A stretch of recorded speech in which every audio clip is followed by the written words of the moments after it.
নমস্কার বন্ধুরা, আজ আমি করব পালং শাকের চচ্চড়ি মাছের তেল দিয়ে।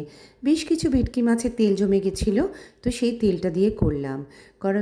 করলাম আমি কড়ার মধ্যে তেল দিলাম, তেলের মধ্যে গরম করার পর একটু পাঁচফোড়ন আর শুকনো লঙ্কা দিলাম।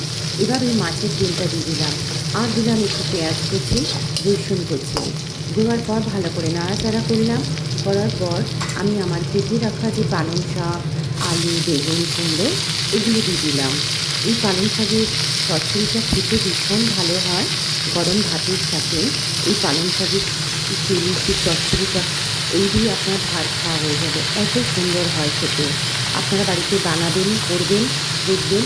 এবার দিলাম হলুদ, আর দিলাম একটু জিরে গুঁড়ো, আর দেবো গোটা গোটা লঙ্কাকে একটু চিড়ে।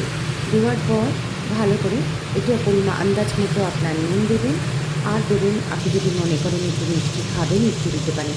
এই হলো আজকে আমার পালং শাকের রেসিপিটি। কেমন লাগলো আপনাকে জানাবেন। নমস্কার, ভালো।